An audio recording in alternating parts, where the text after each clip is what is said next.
আগামী কয়েকদিন দক্ষিণবঙ্গের সবকটা জেলাতেই আপনার আজকে বাদ দিয়ে বাকি ছদিন দক্ষিণবঙ্গের সবকটা জেলাতেই হোয়াইট স্প্রেড রেনফল হওয়ার সম্ভাবনা রয়েছে। আর সপ্তাহের মধ্যে বেশ কয়েকদিন কিছু জেলাতে ভারী থেকে অতি ভারী বর্ষণের সম্ভাবনাও আছে এবং অন্যান্য দিনগুলোতে ভারী বর্ষণ হওয়ারও সম্ভাবনা আছে। আগে আপনাদের সিনপটিক যে ওয়েদার কন্ডিশন ফিচারগুলো সেগুলো বলি। প্রথম হচ্ছে আপনার মৌসুমী অক্ষরেখা আমাদের পশ্চিমবঙ্গের দীঘা দিয়ে পাস করে তারপরে সাউথ ইস্ট ওয়ার্ডস হয়ে ইস্ট সেন্ট্রাল বে অফ বেঙ্গলে ওটা পড়ে গেছে। আচ্ছা, এছাড়া আপনার আগামী 24 ঘন্টার মধ্যে একটা আপার এয়ারে সাইক্লোনিক সার্কুলেশন ফর্ম হওয়ার সম্ভাবনা আছে আপনার নর্থ বে অফ বেঙ্গলে, এবং তার প্রভাবে আরো 24 ঘন্টার মধ্যে একটা লো প্রেসার এরিয়া এই নর্থ বে অফ বেঙ্গলে ফর্ম হওয়ার সম্ভাবনা রয়েছে। ওগুলো এখনো কিন্তু হয়নি, কিন্তু একটা আপার এয়ার সাইক্লোনিক সার্কুলেশন আছে, সেটা সারফেসে নেই, সেটা একটা লেয়ারে আছে।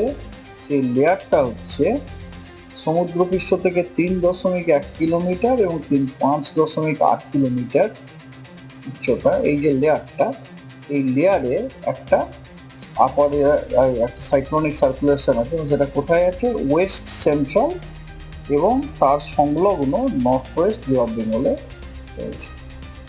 তো এই সমস্ত সিস্টেমগুলির জন্য এবং ময়েশ্চার ইনফ্লেশনের জন্য আপনার পশ্চিমবঙ্গের বিভিন্ন জেলায়, মেনলি সাউথ বেঙ্গলের জেলাগুলোতে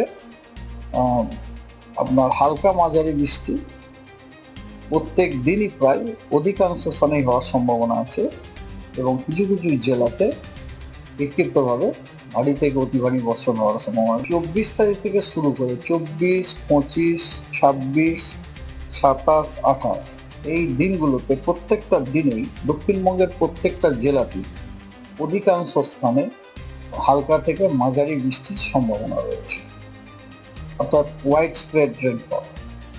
আর উত্তরবঙ্গে 24, 25, 26 এই 3 দিন উত্তরবঙ্গের জেলাগুলোর অনেক স্থানে হালকা মাঝারি বৃষ্টিপাত হওয়ার সম্ভাবনা আছে, অর্থাৎ রেনফল ডিস্ট্রিবিউশন হচ্ছে ফেয়ারলি হোয়াইট স্প্রেড।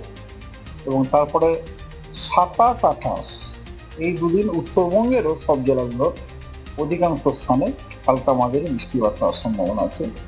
এবার আছে লাস্ট দিন 29 তারিখে দক্ষিণবঙ্গের সবকটা জেলাতেই আপনার অনেক স্থানেই হালকা মাঝারি বৃষ্টিপাত হওয়ার সম্ভাবনা আছে, অর্থাৎ জেলাগুলোতে আপনার ফেয়ারলি হোয়াইট স্প্রেড ডিস্ট্রিবিউশন রয়েছে।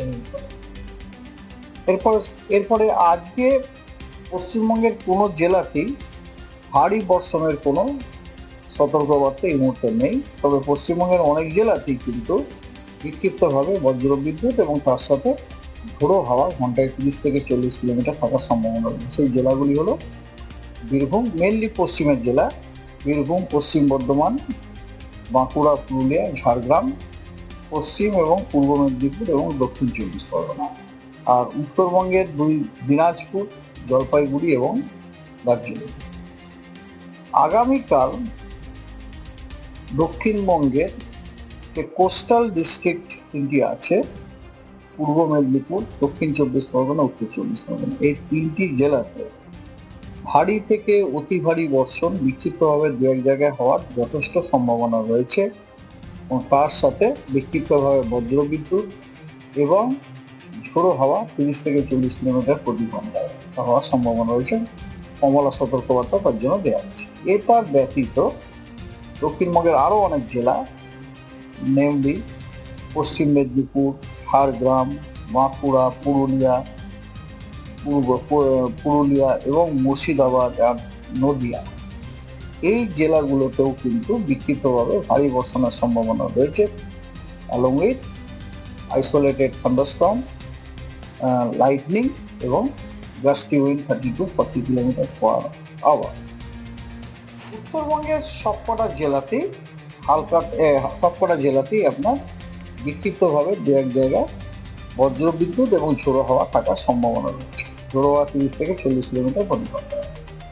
25 তারিখে দক্ষিণবঙ্গের পুরুলিয়া, বাঁকুড়া, ঝাড়গ্রাম এবং পশ্চিম মেদিনীপুর এই জেলাগুলোতে দু এক জায়গায় বিক্ষিপ্তভাবে আপনার ভারী থেকে অতি ভারী বর্ষণ হওয়ার যথেষ্ট সম্ভাবনা আছে এবং তার সাথে বিক্ষিপ্তভাবে থান্ডারস্টর্ম, লাইটনিং এবং ঝোড়ো হাওয়া ঘন্টায় 30 থেকে 40 কিলোমিটার প্রতি ঘন্টায় এটা থাকার সম্ভাবনা রয়েছে এবং সম্ভাবনাটা বেশি, সেই কারণে কমলা সতর্কবার্তা দেওয়া হয়েছে। এটা বাদ দিয়ে পূর্ব বর্ধমান, দক্ষিণ উত্তর 24 পরগনা, হুগলি, কলকাতা, হাওড়া, পূর্ব বর্ধমান, পশ্চিম বর্ধমান এই জেলাগুলোতেও কিন্তু দু এক জায়গায় বিক্ষিপ্তভাবে ভারী বর্ষণ হওয়ার সম্ভাবনা আছে। তার সাথে বিক্ষিপ্তভাবে বজ্রবিদ্যুৎ এবং ঝোড়ো হাওয়া ঘন্টায় 30 থেকে 40 কিলোমিটার হওয়ার সম্ভাবনা রয়েছে। দক্ষিণ